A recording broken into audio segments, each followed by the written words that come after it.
क्या हुआ है, हेल्थ अपडेट दीजिए।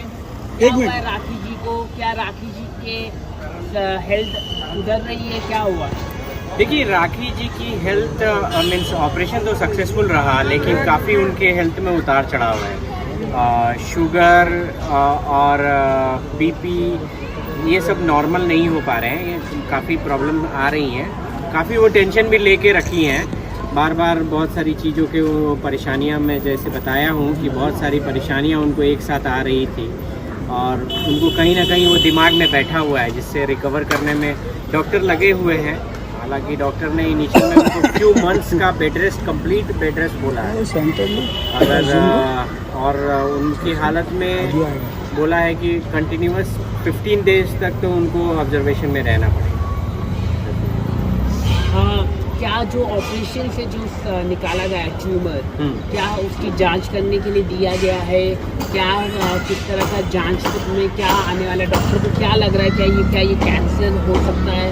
क्या रेडिएशन देना पड़ेगा आने वाले दिनों में? कुछ बताइए। देखिए, अगर लाइक उसको भेजा गया है ऑब्जर्वेशन के लिए और उसमें अगर वो पॉजिटिव आता है तो डॉक्टर उसके बाद फर्दर कैसे क्यूर करना है, जैसे कीमो की या जो भी है उसका प्रोसीजर वो बताएंगे। बट हम लोग ईश्वर से मना रहे हैं कि ताकि वो सब कुछ ना निकले, सारी चीज़ें पॉजिटिव आए, लाइक एटलीस्ट कैंसर नहीं निकले, क्योंकि कैंसर निकलना मीन्स ये बहुत बड़ा ये हो जाएगा, इशू हो जाएगा। और फिर राखी जी, मुझे नहीं लगता है कि उनको बहुत अच्छी ट्रीटमेंट की फिर ज़रूरत होगी, कहीं बाहर जाके ट्रीटमेंट कराना होगा। ये डॉक्टरों की तरफ से क्या जानकारी मिली आपको? आगे की क्या प्रक्रिया होगी? राखी कितने दिन अस्पताल में रहेगी? डिस्चार्ज कब होगा? देखिए, अभी फ़िलहाल तो डॉक्टरों का कहना है कि उनका जब तक, क्योंकि उनका शुगर बीपी बहुत नॉर्मल नहीं रह रहा है, तो जब तक वो नॉर्मल नहीं होता है फिर से उनको काफ़ी तकलीफ़ हो रही है, काफ़ी पेन भी है उनके, लाइक जहाँ पे ऑपरेशन हुआ है तो उनको काफ़ी पेन हो रही है। तो कह सकते हैं कि अभी जब तक वो स्टेबल नहीं होती है तब तक डिस्चार्ज कराना उचित नहीं होगा, क्योंकि उनके घर में भी फिर कोई नहीं है, तो उनको केयर लेने के लिए कोई होना चाहिए ना। तो फिर एटलीस्ट मुझे लगता है कि जब तक स्टेबल नहीं होती है तब तक डिस्चार्ज कराना उचित नहीं है। हमने देखा है कि आपने पूरी तरह से उनका ध्यान रखा, एक हस्बैंड जैसा पूरा ध्यान रखा। क्या कहना चाहिए? मैं हस्बैंड जैसा नहीं, मैं एक दोस्त जैसा, एक इंसानियत के नाते कहा हूँ। और लाइक ध्यान सबको ही रखता है, जो भी आपका फैमिली मेम्बर होगा सबको ही ध्यान रखता है। आपके फादर भी आपको वही केयर लेते हैं जो आपके हस्बैंड ले सकते हैं, या आपके लाइक वेल विशर ले सकते हैं, आपका दोस्त भी ले सकता है। तो कह सकते हैं कि मैं उस राखी का वेल विशर हूँ। हमने देखा है कि आपने पूरी तरह से, चाहे लोगों ने आपके ऊपर भी लोगों ने काफ़ी ट्रोलिंग की, लोगों ने बहुत कुछ बोला, लेकिन उसके बावजूद आप राखी के साथ खड़े रहे। क्या कहना चाहिए? देखिए, ये जानबूझ के, ये गलत इंटेंशन जानबूझ के फैलाया गया था कि ताकि मुझे ट्रोल किया जाए और मैं राखी के लाइक साथ देना छोड़ दूं और फिर से वो अकेली हो जाए। राखी के खिलाफ ये षड्यंत्र बहुत दिन से चल रहा है, ठीक है। अभी मैं उससे ज़्यादा जो आज मैं ब्रेकिंग न्यूज़ देना चाह रहा हूँ आप लोगों को, राखी और मेरे ऊपर दोनों पर लाइक जान से मारने की साजिश हुई है, ठीक है। कब?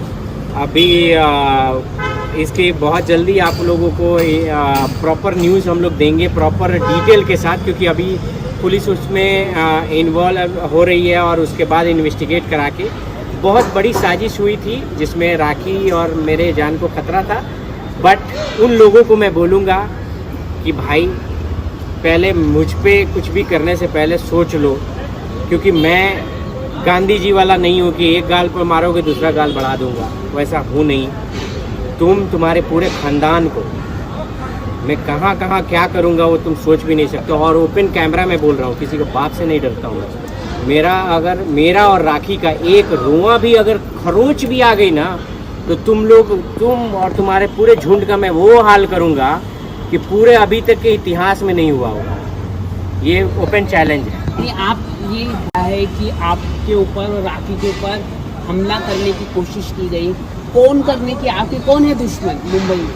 देखिए, दुश्मन तो सभी लोग जानते हैं कि कौन है दुश्मन, लेकिन इसमें मैं खुल के बोलूँगा, पहले मेरे पास एविडेंस सारे चीज़ें आ जाएं, मैं खुल के बोलूँगा। मैं बोला ही नहीं कि मैं किसी के बाप से नहीं डरता हूँ, तो मैं नाम तक भी रखूँगा, लेकिन मेरे पास एविडेंस, जब तक मेरे पास एविडेंस नहीं आता मैं बिना एविडेंस के कोई बात नहीं करता हूँ। तो एविडेंस पूरा आ जाए और उसके बाद खुल के मैं नाम रख के बोलूँगा। और आपको एक ही नहीं चाहिए, एक ही बात मैं बोलूँगा कि इसके बाद जितने भी लोग, इसमें कुछ इम्पोर्टेंट पॉइंट है, कुछ लोग जो हमारे साथ थे, हमारे वेल विशर बन के आए थे, वो भी इसमें इन्वॉल्व थे। कौन नाम मैं बताऊंगा, सारी चीज़ें मैं नाम विथ प्रूफ, क्योंकि ये सारी चीज़ें हम लोगों ने बहुत ही गुप्त रूप से हम लोग पुलिस को इन्फॉर्म कर रहे हैं, क्योंकि हम लोग इस बार वो मीडिया ट्रायल से नहीं, इस बार हम लोग कानूनी रूप से, क्योंकि ये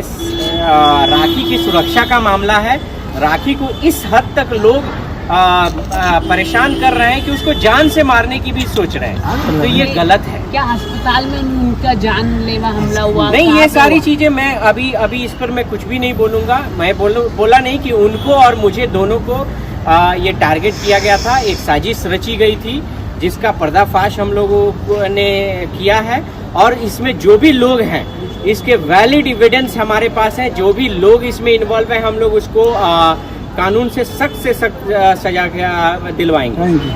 thank you so much, thank you. और एक बात मैं आप लोगों को फाइनली बता रहा हूँ कि देखिए, ये जितने भी राखी को हम लोग, ये जितने भी लोग सुन रहे हैं, राखी को हम लोग सुरक्षा की मांग किए हैं, और राखी को मैं personal protection as well as मैं पुलिस प्रोटेक्शन की का दरख्वास्त कर रहा हूं, और जल्दी ही जल्दी राखी सुरक्षा के बीच में होगी। Thank you. चलो 1 to 1।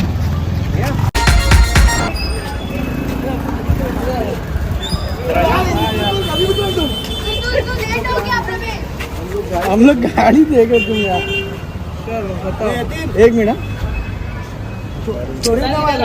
देखा ऐसे बोलता है। अरे क्या है ऐसा, उधर हो फिर, चलो। अरे क्या कर लो इधर कहाँ से वो देख रहे मैं बहुत बढ़िया हूँ। आप लोग बताएं कैसे हो आप लोग? चश्मा निकाल दीजिए। वही ना, इसी करता हूँ। चलो रितेश भाई, ये चुप क्या हुआ है, हेल्थ अपडेट दीजिए। एक मिनट। राखी जी को, क्या राखी जी के हेल्थ सुधर रही है, क्या हुआ? देखिए, राखी जी की हेल्थ मीन्स ऑपरेशन तो सक्सेसफुल रहा, लेकिन काफ़ी उनके हेल्थ में उतार चढ़ाव है। शुगर और बीपी ये सब नॉर्मल नहीं हो पा रहे हैं, ये काफ़ी प्रॉब्लम आ रही हैं। काफ़ी वो टेंशन भी लेके रखी हैं, बार बार बहुत सारी चीज़ों के वो परेशानियां, मैं जैसे बताया हूँ कि बहुत सारी परेशानियां उनको एक साथ आ रही थी, और उनको कहीं ना कहीं वो दिमाग में बैठा हुआ है, जिससे रिकवर करने में डॉक्टर लगे हुए हैं। हालांकि डॉक्टर ने इनिशियल में उनको फ्यू मंथ्स का bed rest, complete bed rest बोला है। अगर और उनकी हालत में बोला है कि कंटिन्यूअस 15 डेज तक तो उनको ऑब्जर्वेशन में रहना पड़ेगा।